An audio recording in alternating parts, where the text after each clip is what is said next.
Bienvenue chez Basilic, le podcast pour changer de regard et imaginer ensemble un futur désirable. Je suis Jeanne, votre hôte, et chaque semaine, je tends le micro à celles et ceux qui façonnent le monde de demain. Je vous souhaite la bienvenue et j'espère que vous vous sentirez bien chez Basilic. Bonjour Alexis, merci beaucoup de me recevoir dans cette boutique Avril qui est située rue Montmartre, en plein cœur de Paris. Je suis très heureuse de faire votre connaissance et merci d'être au micro de Basilic. Bonjour Jeanne, c'est un plaisir de vous accueillir ici. Génial, on va commencer sans plus tarder. En préparant cet entretien, j'ai lu plusieurs de vos interviews, puisque depuis quelques années, vous êtes un peu sorti de l'ombre et on vous voit davantage dans les médias avec plus de prise de parole, de position, etc. Ouais. Et aussi, je vous suis sur LinkedIn activement. Vous dites que pour gérer une entreprise libérée, qui est le cas d'Avril, on y reviendra après sur cette définition et ce concept d'entreprise libérée, la première chose qu'il faut faire en tant que dirigeant, c'est de se libérer de son ego. Je trouvais que c'était très intéressant d'ouvrir cet épisode avec ce rapport à l'ego. Déjà, qu'est-ce que vous entendez par cette idée de se libérer de son ego? Et puis, qu'est-ce que ça implique pour vous? Oui, alors c'est une bonne question parce que effectivement, c'est pas moi qui ai, évalué ça. Je l'ai lu dans un bouquin sur l'entreprise libérée qui s'appelle Reinventing Organizations de Frédéric Laloux. Et donc, il dit ça. Et en fait, moi, ce que j'entends par là, c'est considérer que je ne sais pas mieux que mes collègues dans leur domaine. Et on peut prendre des exemples hyper concrets. En recrutement, je suis clairement pas le plus compétent dans mon entreprise. Il vaut bien mieux que ce soit notre DRH qui s'en occupe ou d'autres que moi. En produit, c'est la même chose. J'ai des collègues qui s'occupent des produits Avril. Elles sont beaucoup plus fortes que moi pour définir le bon produit, tester les formules, les valider. Donc c'est ça, se débarrasser de son ego, c'est-à-dire faire confiance à ses collègues parce qu'elles sont plus compétentes. Faire confiance à ses collègues, évidemment, ça fait sens et pour autant, quand on est fondateur, dirigeant, qu'on a porté l'entreprise à ses débuts, j'imagine que c'est pas non plus une dynamique évidente, que peut-être ça a pris du temps pour arriver là où vous en êtes aujourd'hui? Alors détrompez-vous, ça n'a pas pris de temps, ça a été immédiat parce que la première personne que j'ai embauchée, c'était notre responsable du web. Et moi, en web, j'y connaissais rien.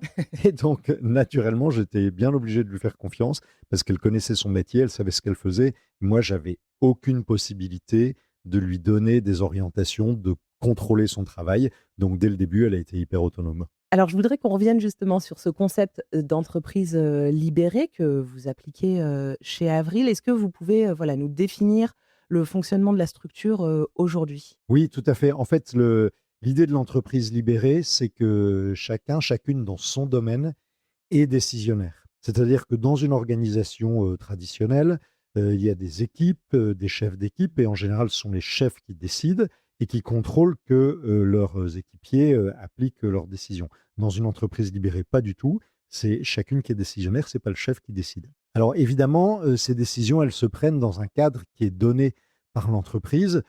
Si on prend l'exemple des produits, le cadre qui est donné chez Avril, il est très clair. On veut des produits bio, fabriqués en France, de super qualité, à un prix abordable, et des produits qui se vendent bien, parce que ça ne sert à rien de lancer des produits qui ne rencontrent pas de public.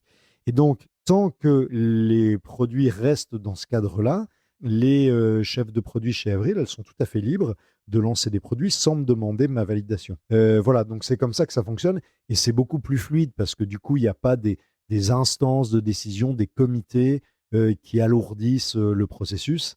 Et c'est plus motivant aussi pour chacune, parce qu'on préfère toujours être décisionnaire que juste appliquer les décisions de son chef. Mais elles travaillent quand même en équipe, ces chefs de produits et du coup, c'est des décisions qui sont prises à la suite d'une consultation, commune où chacune va avoir, sa verticale, par exemple maquillage, soins, cosmétiques et cetera? Oui, alors c'est une bonne question parce qu'une règle importante chez nous et dans les entreprises libérées en général, c'est ce qu'on appelle la sollicitation d'avis. C'est-à-dire qu'avant de prendre une décision, on est obligé de consulter des personnes qui connaissent bien le sujet et les personnes aussi qui pourraient être impactées par la décision. Et donc, ce principe d'intelligence collective, il est absolument appliqué avant de prendre une décision. Donc oui, c'est très collectif. C'est, j'imagine, assez, différent pour, certains de vos salariés qui peut-être n'étaient pas dans ce genre, de structure au préalable. Comment ça se passe si on reste sur cet exemple des chefs de produits? Comment ça se passe lorsqu'elles sont intégrées au sein de l'entreprise? Est-ce que, vous leur faites un petit brief sur, l'entreprise libérée, le fonctionnement? Parce que j'imagine qu'au début, ça peut être assez impressionnant aussi d'être, décisionnaire, à ce point-là. Oui, tout à fait, ça change, des autres entreprises. Bien entendu, quand on embauche, des nouvelles collaboratrices chez Avril, il y a une phase de mise à bord pendant laquelle, bien sûr, j'explique ce que c'est que l'entreprise libérée, le fonctionnement. Donc, tout ça, oui, c'est tout à fait intégré, mais ça peut générer effectivement des incertitudes au début, oui, de l'adaptation. Alors, notamment pour les managers, parce que en fait, le terme entreprise libérée, il n'est pas très, précis sur le fonctionnement. Elles pourraient croire qu'elles ne peuvent pas fixer le cadre. Or, comme je l'ai dit juste avant, la liberté, elle est quand même dans un cadre donné. Donc oui, on peut définir le cadre quand on est manager et puis laisser les équipes décider, mais à l'intérieur de ce cadre. Est-ce que vous, il y a des modèles, d'entreprises libérées qui vous inspirent particulièrement? Alors, en France ou même à l'étranger, voilà, des personnes que vous trouvez très visionnaires sur le sujet et qui ont vraiment nourri votre réflexion? Puisque j'imagine que ça s'est fait aussi, au fil de l'eau et que vous avez appris et que vous Ouais. continuez d'apprendre et de mettre en application? Oui, tout à fait. En fait, comme je le disais tout à l'heure, quand j'ai créé Avril en 2012, on a tout de suite fonctionné un peu en mode entreprise libérée, mais je ne savais pas que ça Sans le existait, savoir. donc je ne connaissais pas le concept. Et c'est qu'en 2018 que je l'ai découvert et j'ai lu à ce moment-là, vers le mois de novembre, le livre que j'évoquais tout à l'heure. Et dans ce livre, il y a énormément d'exemples d'entreprises libérées, partout dans le monde, hein, en Europe, aux États-Unis, dans tous les secteurs d'activité, l'industrie, les services, l'hôpital, l'université, etc. C'est vraiment tous ces exemples qui m'ont beaucoup inspiré. J'ai vraiment jubilé en lisant ce livre. Enfin, j'étais très enthousiaste sur tous les exemples concrets qui étaient donnés. Et donc, oui, ça m'a donné beaucoup d'idées. Et puis quand on a eu une intuition à un moment où qu'on a fonctionné en s'écoutant, puisque c'est ce qui ressort de ce que vous dites, vous avez quand même fonctionné à l'instinct aussi et de lire quelque chose qui va dans votre sens, ça conforte aussi, ces prises Ouais, de décision. exactement. Et je me souviens notamment d'un passage où l'auteur expliquait que ne pas fixer d'objectifs, c'était caractéristique des entreprises libérées. Et moi, jusque-là, j'avais jamais fixé d'objectifs. J'étais très réticent à ça, alors que c'est quand même l'usage général dans les entreprises et que dans mes entreprises, enfin, dans mon entreprise précédente, ça fonctionnait beaucoup comme ça. Mais moi, je le sentais pas bien. C'était effectivement intuitif, sans trop savoir pourquoi. Et donc, j'ai été conforté dans ma pratique en lisant le livre. Et voilà, donc oui, oui, il y a une partie intuitive qui était présente sans que je sache trop pourquoi. Aujourd'hui, j'ai l'impression, de par les études que j'ai pu lire et puis des échanges que j'ai aussi avec mon audience, qu'il y a quand même une profonde quête de sens, surtout dans le secteur, professionnel, alors personnel aussi, mais surtout professionnel où on a envie de s'épanouir et cetera. Est-ce que, selon vous, l'entreprise libérée peut répondre à ces besoins, à cette quête de sens? Est-ce que vous l'observez chez vos collaborateurs, collaboratrices, peut-être ceux qui sont là depuis plus longtemps que d'autres? Oui, tout à fait. En fait, je crois qu'il y a deux grandes aspirations des salariés aujourd'hui. La première, c'est effectivement travailler pour une entreprise qui a du sens, c'est-à-dire percevoir qu'on contribue à quelque chose qui est important pour la société. Et ça, c'est vrai que chez Avril, on fait beaucoup parce que on est très engagé pour l'environnement, on mène beaucoup d'actions pour réduire notre empreinte environnementale. Et je pense que chacune est fière de ça et d'y contribuer chez Avril. La deuxième grande aspiration, c'est l'autonomie. Et l'entreprise libérée répond vraiment à ça. Et donc, oui, oui, c'est une source d'épanouissement qui est très importante pour mes collègues. Et beaucoup me disent que jamais elles retourneraient dans une entreprise traditionnelle parce que, ayant goûté à ça, elles veulent vraiment préserver cette capacité de prendre des décisions par elles-mêmes. Ça réduit les possibilités, non? Il y a pas tant d'entreprises libérées en France que ça? Bah oui, malheureusement, il y en a pas beaucoup. Donc oui, oui, ça réduit les possibilités. Après, il y a plein enfin, on n'est pas non plus obligé de rester chez Avril parce qu'il y a pas beaucoup d'autres entreprises libérées. Il y a plein de projets personnels qui peuvent être chouettes à accomplir et cetera. Mais c'est vrai qu'on a quand même un turnover qui est assez limité. Votre, plus ancienne collaboratrice ou collaborateur est, chez Avril depuis combien de temps? Est-ce que vous Je crois qu'elle est arrivée en 2013, donc juste un an après la création de l'entreprise. Donc oui, oui, ça fait 13 ans qu'elle est là.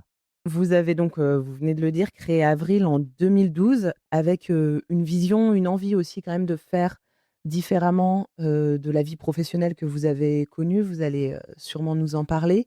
Donc il y avait quand même cette idée de rupture et cette volonté, de vous écouter, de suivre votre instinct. Vous direz que c'est comme ça que vous avez créé Avril? Ah oui, tout à fait. En fait, moi, j'aime la liberté de décider, la liberté d'agir. Et ça a été une motivation quand j'ai créé Avril. Et cette motivation, c'était celle d'être libre d'agir pour l'environnement. Mmh. Je suis assez sensible à ces sujets. Et donc, comme je connaissais bien le secteur de la cosmétique dans lequel j'avais évolué pendant 10 ans dans mon entreprise précédente, et que je voulais agir dans ce domaine-là que je connaissais, oui, j'ai eu l'idée de rendre la cosmétique bio accessible parce que je constatais que ça ne se vendait pas bien, enfin vraiment très peu, à cause du prix. Et voilà, c'était ça l'idée. Qu'est-ce que je peux faire moi à mon échelle pour développer les ventes de produits qui sont meilleurs pour l'environnement, meilleurs pour la peau aussi d'ailleurs. Et le moyen que j'ai trouvé pour y arriver, ça a été effectivement d'être vraiment en rupture par rapport aux pratiques du secteur, puisque chez Avril, on n'a pas ou très peu de budget pour la communication, le marketing. On n'a pas d'égérie, on ne distribue pas d'échantillons. Et c'est ce qui nous permet de proposer des produits bio, de super qualité, fabriqués en France, donc quand même relativement plus cher à produire que des produits non bio, à un prix très accessible, parce qu'en faisant des économies sur ces budgets publicitaires, marketing, qui sont importants pour les marques qui les pratiquent, bah, ça permet d'avoir besoin de moins de marge et donc des prix beaucoup plus abordables. Donc c'est ça qui était un petit peu original sur le secteur quand j'ai créé Avril. Parce que, en 2012, quel était le panorama des marques, engagées? C'était encore, les prémices quand même. Oui, alors il y avait quand même des marques bio, notamment allemandes en cosmétique qui Ouais. existaient depuis un moment, mais il n'y en avait pas vraiment qui étaient à des prix abordables. Donc en gros, il fallait être riche pour utiliser des produits bio, quoi. Et puis il y avait un esthétisme très, codifié Oui, du secteur des cosmétiques, bio, exactement.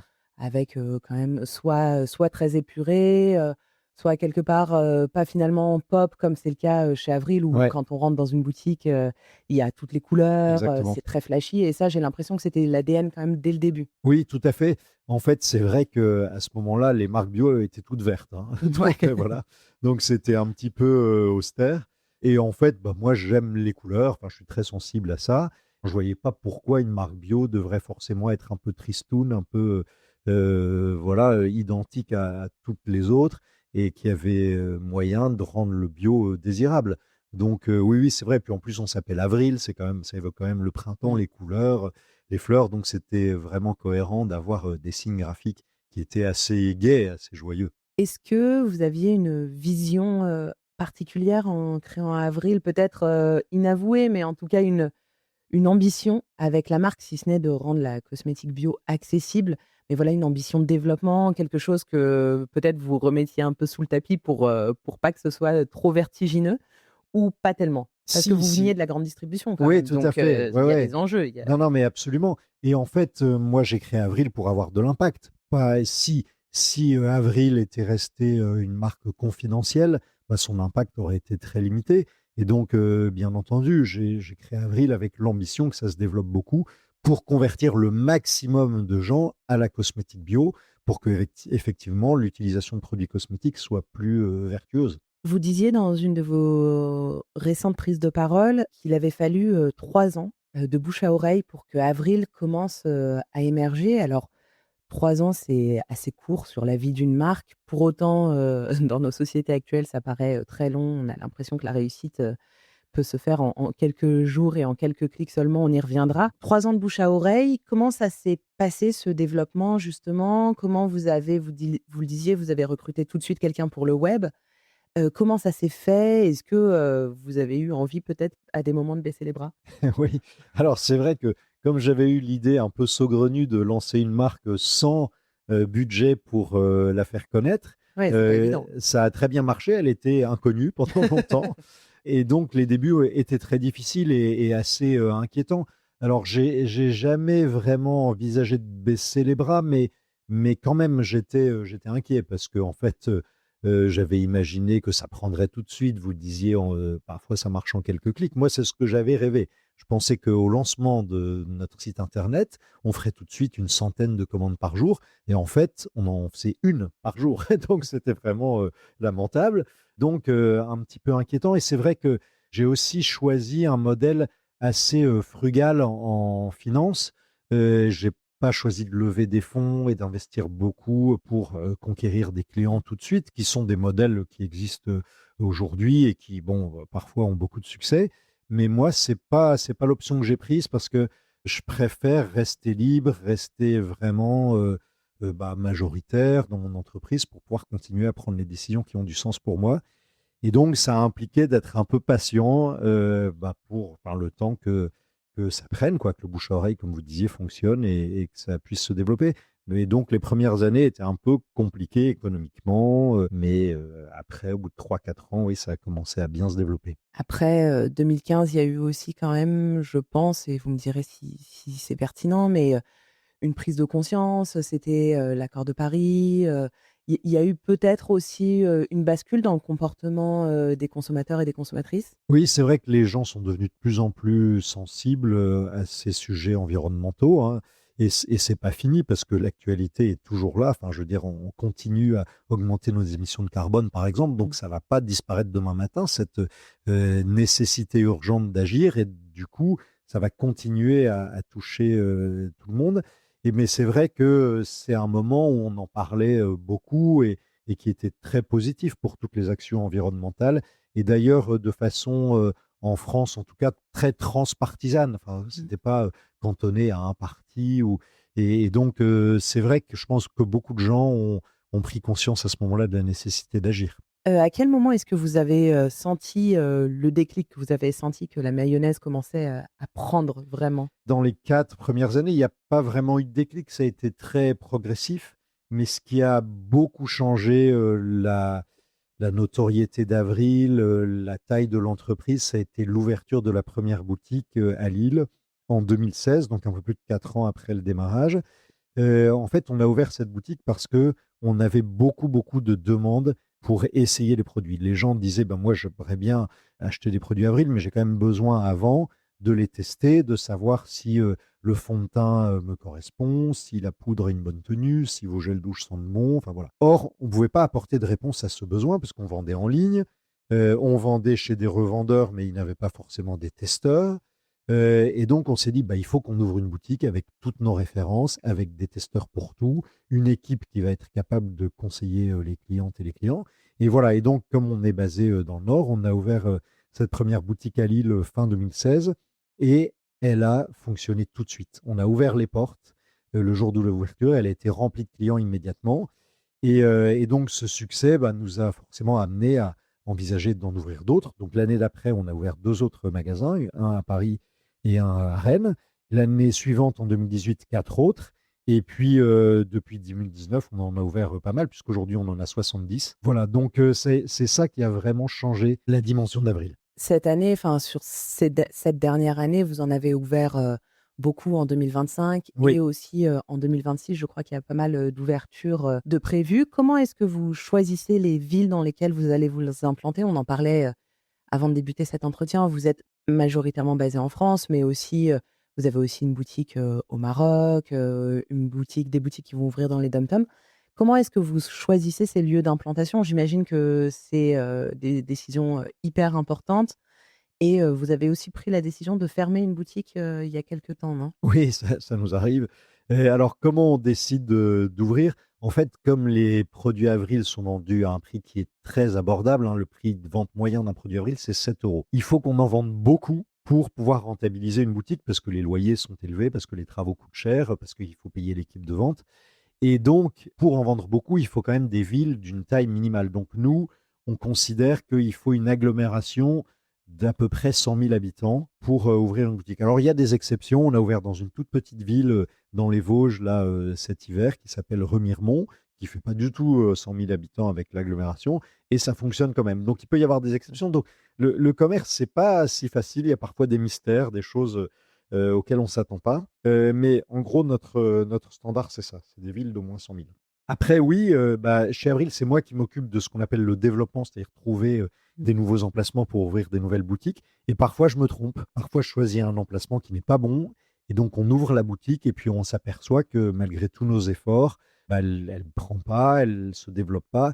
Et donc, son chiffre d'affaires est trop faible et elle n'est pas rentable. Et donc, dans ce cas-là, oui, oui, on la ferme parce que ça ne sert à rien de garder une entreprise qui nous fait perdre, enfin, une boutique qui nous fait perdre de l'argent. Bien sûr, surtout que les produits sont aussi disponibles, sur internet. Donc au Oui, final, même si c'est une part, plus modeste de vos ventes oui. et que vous êtes vraiment sur la vente physique, Mm. finalement, les boutiques représentent une plus grosse part de chiffre d'affaires, mais les clients peuvent quand même, les trouver. Dans les ouvertures, prochaines ou qui ont eu lieu, récemment, est-ce qu'il y a une boutique dont vous êtes, j'imagine que vous êtes fiers de toutes les implantations, mais une, qui vous tenait particulièrement à cœur? Alors oui, oui, je suis fier de toutes les implantations, d'autant que chaque boutique Avril est unique dans son concept architectural, puisque nous, on a cette originalité de faire appel à des architectes différents Mmh. à chaque fois, des architectes locales, souvent c'est des femmes, qui imaginent un concept spécifique en préservant tous les beaux éléments d'architecture qu'elles peuvent trouver dans le local qu'on prend. Ça peut être des jolis murs, ça peut être un sol qui est déjà très beau et donc évidemment on va surtout pas changer. Et comme on choisit que des très bons, des très bonnes architectes, on a toujours des Mmh. très belles surprises et des très jolies boutiques. Donc je peux pas dire qu'il y en a une dont je sois particulièrement fier, mais bon, je peux quand même en citer une. J'étais à Lorient là, au mois de décembre, une boutique qu'on venait d'ouvrir. Et il y a eu beaucoup, beaucoup de matériaux qui ont été réutilisés, beaucoup d'upcycling pour bah, les plans de travail sur les meubles de cette boutique. Et c'est chouette, ou même les luminaires qui sont faits à partir de filets de pêche recyclés. Enfin, bref, c'est assez chouette de voir qu'on peut arriver à réduire aussi l'empreinte environnementale des travaux et avoir pour autant un résultat esthétique qui est très beau. Mmh. Donc voilà, celle-là, elle est très chouette, mais comme beaucoup d'autres. Et justement, sur cette volonté d'avoir de l'impact, alors évidemment, il y a cette priorité de vendre des produits qui sont sains, qui ont un bon impact, environnemental et cetera. Vous, aujourd'hui, est-ce que c'est encore une part de votre métier ou c'est quelque chose que vous déléguez, l'impact, qu'a Avril? Comment est-ce que vous prenez ces décisions aussi? Parce qu'on en parlait hors antenne, mais vous ne prenez plus l'avion, les équipes ne prennent plus l'avion pour, développer Avril et sa commercialisation. Donc tout ça, ce sont des choix aussi, des ajustements. Est-ce que c'est vous et vos équipes qui êtes, porteurs de ces initiatives, comment ça se passe? Oui, alors effectivement, je suis très porteur de ça parce que comme je l'ai dit tout à l'heure, je suis, assez conscient qu'il faut agir pour l'environnement et la chance quand on est dirigeant d'entreprise, c'est que si on agit pour l'environnement, on a beaucoup plus d'impact que si on le fait d'un point de vue juste personnel. Et donc oui, je suis très promoteur de toutes ces actions. Bah, par exemple, ce que vous citez, ne plus prendre l'avion, c'est une décision que j'ai prise, alors après avoir consulté, quand même mon équipe. Il y a déjà un moment, enfin ça doit faire bien 6 7 ans qu'on ne prend plus l'avion. Et après, sur les actions très concrètes, bah, c'est chacune dans son domaine qui les met en œuvre. Par exemple, plus de la moitié de nos approvisionnements, puisqu'on fait fabriquer nos Mmh. produits chez des sous-traitants partout en France, plus de la moitié de nos approvisionnements se font en train. C'est ma collègue Alice qui s'occupe des approvisionnements, qui a mis en place les solutions de transport pour basculer du camion vers le train. C'est pas moi qui ai trouvé les solutions, c'est elle.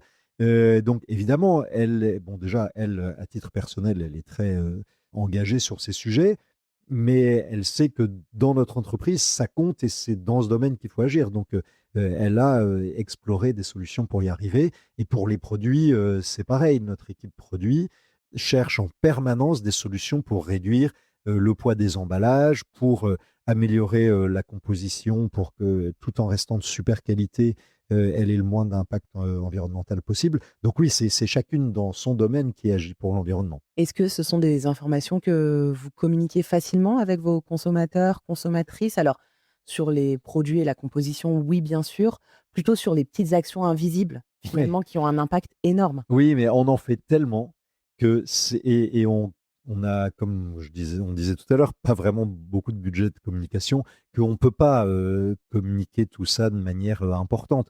Alors bien sûr, si vous allez sur notre site internet, il y a une page qui parle de nos engagements et vous verrez toute la description de ce qu'on fait. Mais quand on accueille une cliente dans une boutique, bah, par exemple, on va beaucoup parler des produits, des bénéfices que les produits peuvent lui apporter. On va pas avoir le temps de dire on prend plus l'avion, nos marchandises prennent le train, on adhère à 1% pour la planète, on éteint la lumière de nos boutiques quand on ferme au lieu de laisser la vitrine allumée. Enfin, tout ça, on n'a pas le temps de le dire. Donc, c'est vrai qu'il y a beaucoup de choses que nos clientes, nos clients ne savent pas.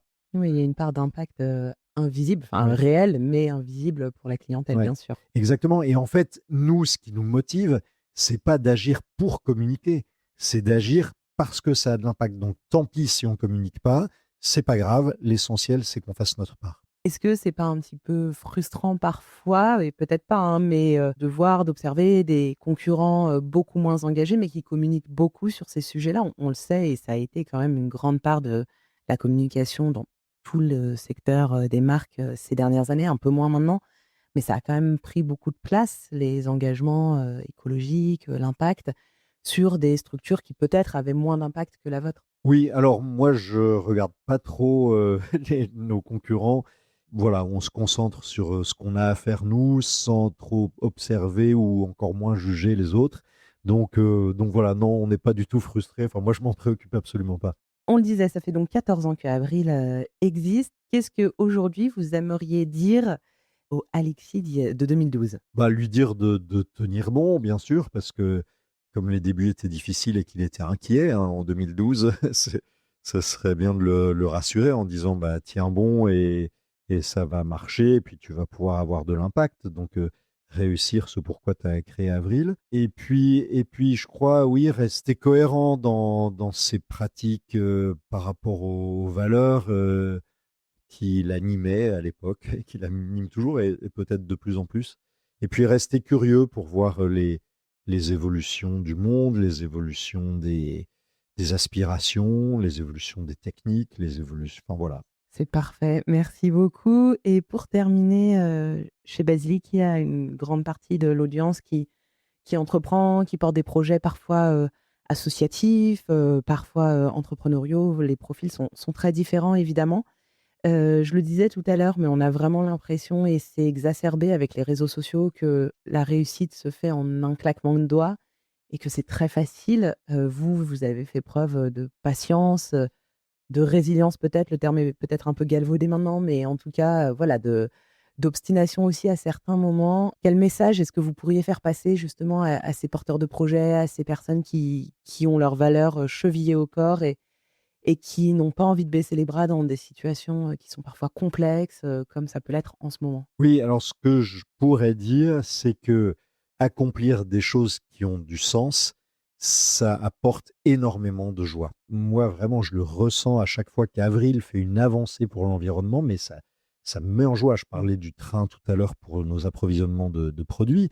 Quand Alice m'a dit qu'on était arrivé à plus de 50% de nos approches en train, mais vraiment, j'étais hyper joyeux, quoi.